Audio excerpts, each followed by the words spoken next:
Hi friends, ఈరోజు మనం తెలుగులోని శతకాలు శతక కర్తల గురించి తెలుసుకుందాం. కోడ్ ద్వారా, సింపుల్ కోడ్ ద్వారా నేర్పిస్తాను. ఇది ప్రతి టెట్లో కంపల్సరీగా ఒక బిట్ అడిగాడు అనమాట. సో ఇప్పుడు కూడా వచ్చే అవకాశం ఉంది టెట్ మరియు డిఎస్సీలలో. సో ఇప్పుడు స్టార్ట్ చేద్దాం. టోటల్ మొత్తం 30 ఉన్నాయి శతకాలు. ఇవి క్లారిటీగా నేర్చుకుందాం. ఇప్పుడు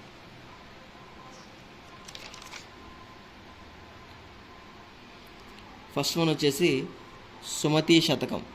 సుమతి శతకం మన అందరికీ తెలిసిందే, దీనికి కోడ్ అవసరం లేదనుకుంటున్నాను నేను. బద్దెన, సుమతి శతకం బద్దెన. నెక్స్ట్ వచ్చేసి వేమన శతకం.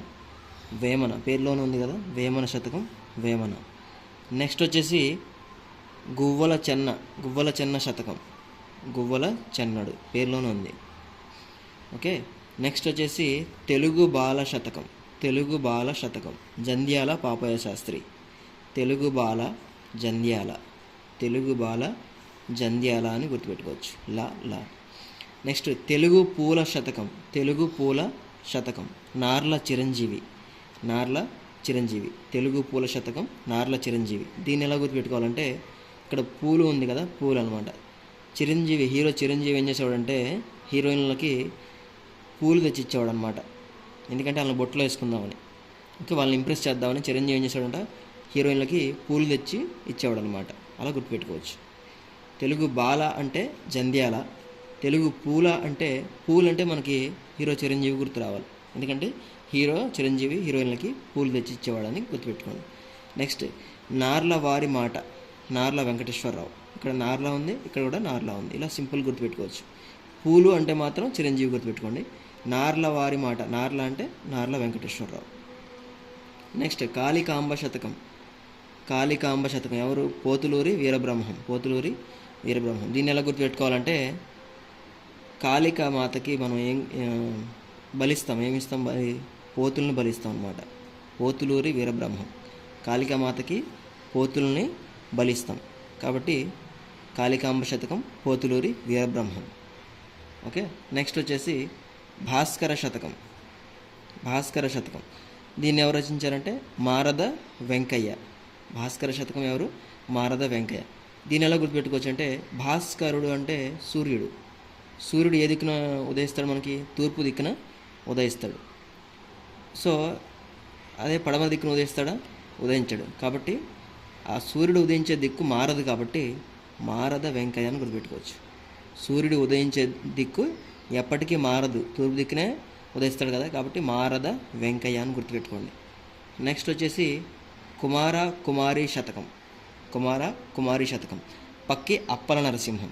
పక్కి అప్పల నరసింహం. ఇది ఎలా గుర్తుపెట్టుకోవాలంటే, ఒక స్పీచ్లో ఒక విద్యార్థి సోదర సోదరీమణులారా అనబోయి కుమార కుమారిలారా అన్నాడట. అప్పుడు అక్కడున్న జనాలందరూ ఏం చేశారు? పక్కున నవ్వారంట. పక్కున నవ్వారు. పక్కి అప్పల నరసింహం అని గుర్తుపెట్టుకోవచ్చు. సోదర సోదరీమణులారా అనబోయి కుమార కుమారిలారా అన్నాడంట. సో కాబట్టి అక్కడ జనాలందరికీ నవ్వు వచ్చి పక్కున నవ్వారు. పక్కి అప్పల నరసింహం అని గుర్తుపెట్టుకోవచ్చు. నెక్స్ట్ దాశరథి శతకం. దాశరథి శతకం కంచర్ల గోపన్న. కంచర్ల గోపన్న. దాశరథి అంటే రాముడు, దశరథుని కుమారుడు కదా, రాముడు. అతని యొక్క భక్తుడు ఎవరు? భక్త రామదాస్. అసలు పేరు ఏంటంటే కంచర్ల గోపన్న. ఓకేనా? సో ఇది ఆల్రెడీ మనకు తెలిసిందే. దాశరథి శతకం కంచర్ల గోపన్న. నెక్స్ట్ వచ్చేసి నగజా శతకం.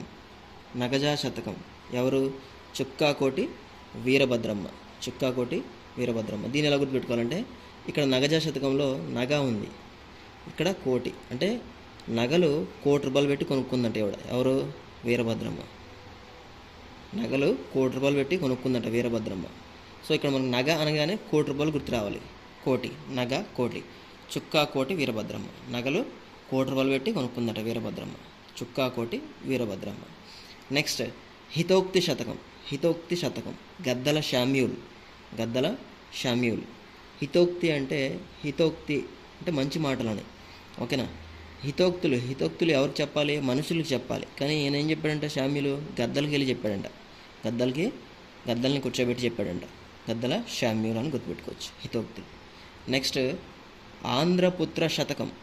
ఆంధ్రపుత్ర శతకం ఎవరు? జెండామాన్ ఇస్మాయిల్. జెండామాన్ ఇస్మాయిల్. సో ఇది ఎలా గుర్తుపెట్టుకోవచ్చు అంటే ఆంధ్రపుత్రులందరూ జెండాలు ఎగరవేస్తారు అని గుర్తుపెట్టుకోవచ్చు. ఆంధ్రపుత్రులందరూ జెండాలు ఎగరవేస్తారని గుర్తుపెట్టుకోవచ్చు. జెండామాన్ ఇస్మాయిల్. నెక్స్ట్ వచ్చేసి సిరిసిరి మువ్వ శతకం. దీని రచయిత ఎవరు? దీని శతకర్త ఎవరంటే శ్రీరంగం శ్రీనివాసరావు. ఇక్కడ చూడండి ఒకసారి గమనిస్తే సిరిసిరి మువ్వ, సిరిసిరి ఈ రెండు కలిపేస్తే శ్రీ అవుతుంది. సిరి ఒత్తు కింద రాసేసుకుంటే శ్రీ అవుతుంది. అది సిరిసిరి మువ్వ శ్రీ. ఓకేనా? ఈ రెండు కలిపి రాస్తే శ్రీ అవుతుంది, ఈ రెండు కలిపి రాస్తే శ్రీ అవుతుంది. శ్రీ అవుతుంది అనమాట. శ్రీరంగం శ్రీనివాసరావు. చాలా ఈజీ గుర్తుపెట్టుకోవచ్చు అది. నెక్స్ట్ శ్రీకాళహస్తీశ్వర శతకం. దూర్జటి. కాళహస్తీశ్వరుడు అంటే శివుడు, దూర్జటి అన్నా కూడా శివుడే. దూర్జటి అంటే భారమైన జడలు కలవాడు. దూర్జటి అన్న శివుడే, కాళహస్తీశ్వరుడు అన్న శివుడే. ఇలా ఈజీగా గుర్తుపెట్టుకోవచ్చు. నెక్స్ట్ విద్యార్థి శతకం. గరికపాటి మల్లావధాని.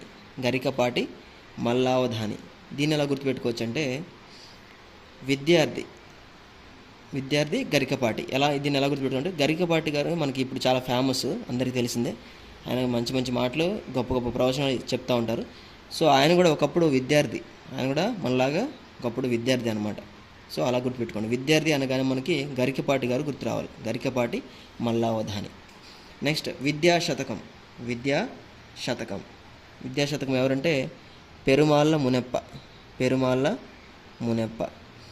విద్య బాగా నేర్చుకుంటే మంచి పేరు వస్తుంది మనకి సమాజంలో, మంచి పేరు వస్తుంది. పెరుమాళ్ళ మునెప్ప. లేదంటే విద్య గురించి మనకి నారప్ప సినిమాలో వెంకటేష్ తన కొడుకుకి చెప్తాడు అనమాట. విద్య ఎన్ని కష్టాలు వచ్చినా నువ్వు చదువును మాత్రం వదలొద్దని చెప్తాడు. నారప్ప సినిమా కదా. ఇక్కడ మునెప్ప అని గుర్తుపెట్టుకోండి. విద్య అని గుర్తుగానే మునెప్ప అని గుర్తుపెట్టుకోవచ్చు. లేదంటే విద్య అనేది బాగా నేర్చుకుంటే మనకి మంచి పేరు వస్తుంది సమాజంలో గుర్తుపెట్టుకోవచ్చు. పెరుమాళ్ళ మునెప్ప. మీకు ఏది నచ్చితే ఆ కోడ్తో గుర్తుంచుకోండి. నెక్స్ట్ మనుల మూట శతకం. మాచిరాజు శివరామరాజు. దీన్ని ఎలా గుర్తుపెట్టుకోవచ్చు అంటే మనుల మూట. ఈ యొక్క మకుటం ఏంటంటే ఈ పద్యాలకి చివరి ఏమొస్తుందంటే మాచిరాజు మాట మనుల మూట అని వస్తుంది. ఆ విధంగా ఈజీగా గుర్తుపెట్టుకోవచ్చు అనమాట. మనుల మూట, మాచిరాజు మాట మనుల మూట అని గుర్తుపెట్టుకోండి. నెక్స్ట్ నారాయణ శతకం. బమ్మెర పోతన. ఇక్కడ పోతనలో నా ఉంది, నారాయణలో కూడా నా ఉంది, ఇక్కడ చివరిలో కూడా నా ఉంది. సో పోతన అనగానే ఈ నాతోనే స్టార్ట్ చేయండి. నారాయణ శతకం. నెక్స్ట్ వచ్చేసి వరదరాజ శతకం. గుండ్లపల్లి నరసమ్మ. దీన్ని ఎలా గుర్తుపెట్టుకోవచ్చు అంటే మా ఊరికి వరదలు రాకూడదని గుండు కొట్టించుకుందంటే ఎవరు? నరసమ్మ. వరదలు మా ఊరికి రాకూడదు, మమ్మల్ని ఇబ్బంది పెట్టకూడదని మొక్కు తీర్చుకుందనమాట. గుండు కొట్టించుకుంది ఎవరు? నరసమ్మ. గుండ్లపల్లి నరసమ్మ. వరదరాజ శతకం గుండ్లపల్లి నరసమ్మ అని గుర్తుపెట్టుకోవచ్చు. నెక్స్ట్ వచ్చేసి 21ది మిత్ర సాహస్రి శతకం. కొండూరు వీర రాఘవాచార్యులు. మిత్ర సాహస్రి శతకం కొండూరు వీర రాఘవాచార్యులు. దీని ఎలా గుర్తుపెట్టుకోవచ్చు అంటే మిత్రులు నాకు కొండూరులో చాలామంది ఉన్నారు అని గుర్తుపెట్టుకోండి. మిత్రులు మనకి ఏ ఊర్లో ఎక్కువగా ఉన్నారు? కొండూరులో చాలామంది ఉన్నారని గుర్తుపెట్టుకోండి. కొండూరు వీర రాఘవాచార్యులు. నెక్స్ట్ సూక్తి శతకం. సయ్యద్ మహమ్మద్ ఆజం అనమాట. దీన్ని ఎలా గుర్తుపెట్టుకోవచ్చు అంటే సూక్తిలో సా ఉంది, ఇక్కడ కూడా సయ్యద్లో కూడా సా ఉంది. ఇలా ఈజీ గుర్తుపెట్టుకోవచ్చు. లేదంటే సూక్తులు చెప్తే మనం ఏమంటాం? నో అంటామా? కాదు, ఎస్ అంటాం. సై అంటాం అనమాట. సై అంటాం. సూక్తులు చెప్తానంటే ఎవరైనా మనకి సై అంటాం. సయ్యద్ మహమ్మద్ ఆజం. లేదంటే సూక్తిలో సా ఉంది, ఇక్కడ సయ్యద్లో కూడా సా ఉంది. ఇలాగైనా గుర్తుపెట్టుకోవచ్చు. సూక్తి శతకం సయ్యద్ మహమ్మద్ ఆజం. నెక్స్ట్ చారువాక శతకం బలరామకృష్ణ అనమాట. దీన్ని ఎలా గుర్తుపెట్టుకోవచ్చు అంటే చారు వేసుకుని తింటే మనకి బలం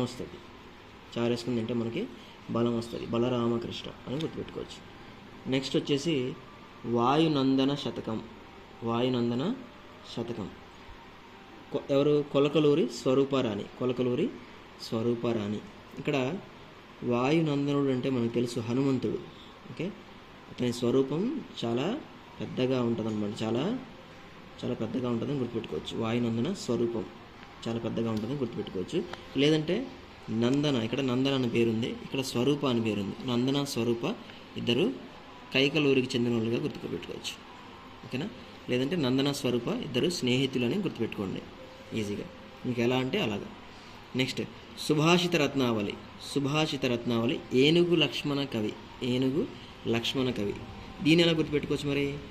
సుభాషితాలు అంటే మంచి మాటలు అనమాట. మంచి మాటలు ఎందుకు చెప్తారు మనకి చిన్నప్పుడు అంటే ఇక మన లక్షణాలు బాగుండాలని, మంచి లక్షణాలు పిల్లలకి అలవర్చుకోవాలని సుభాషితాలు చెప్తారనమాట. సుభాషితాలు ఎందుకు చెప్తారు విద్యార్థులకంటే మంచి లక్షణాలు అలవర్చుకోమని చెప్తారనమాట.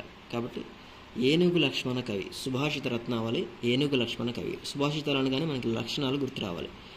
ఓకేనా? ఏనుగు లక్ష్మణ కవి. నెక్స్ట్ వచ్చేసి 26th వన్ తరిగొండ నృసింహ శతకం. తరిగొండ నృసింహ శతకం. తరిగొండ వెంగమాంబ. ఇక్కడ ఈజీ గుర్తుపెట్టుకోవచ్చు. తరిగొండ అని ఇక్కడ పేరుంది, ఇక్కడ పేర్లో కూడా తరిగొండ ఉంది. కాబట్టి తరిగొండ నృసింహ శతకం ఎవరు? తరిగొండ వెంగమాంబ అని ఈజీగా గుర్తుపెట్టుకోవచ్చు. నెక్స్ట్ భక్త చింతామణి శతకం. భక్త చింతామణి శతకం వడ్డాది సుబ్బరాయ కవి. వడ్డాది సుబ్బరాయ కవి. దీని ఎలా గుర్తుపెట్టుకోవచ్చు అంటే భక్త చింతామణి భక్తులందరికీ ఏం చేస్తుందంట? వడ్డించి పెడుతుందట. అవునా? వడ్డించి పెడుతుంది. వడ్డాది సుబ్బరాయ కవి అని పెట్టుకోండి, ఈజీగా గుర్తుంటుంది.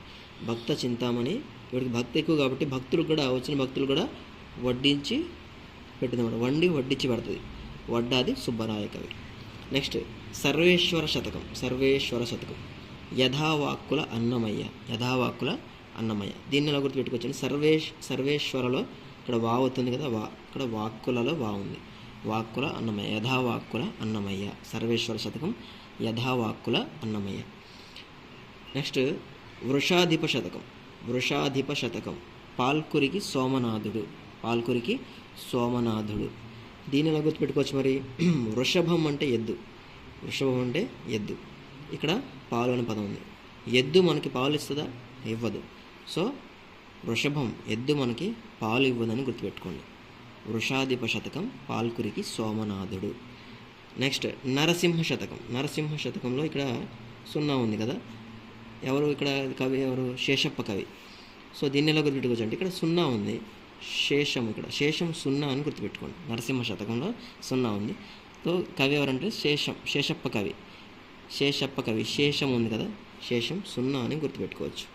సో ఈ 3 కనుక సర్వేశ్వర శతకం, వృషాధిప శతకం, నరసింహ శతకం, ఈ 3 యాక్చువల్గా టెక్స్ట్ బుక్స్లో లేవు, కానీ నేను యాడ్ చేశాను, ఎక్స్ట్రా ఇన్ఫర్మేషన్ అనమాట. మిగిలినవి మీరు ఈజీగా గుర్తుపెట్టుకోవచ్చు. సో ఆల్మోస్ట్ టెక్స్ట్ బుక్లో ఉన్న శతకాలన్నీ కవర్ చేసేసాను. Thank you.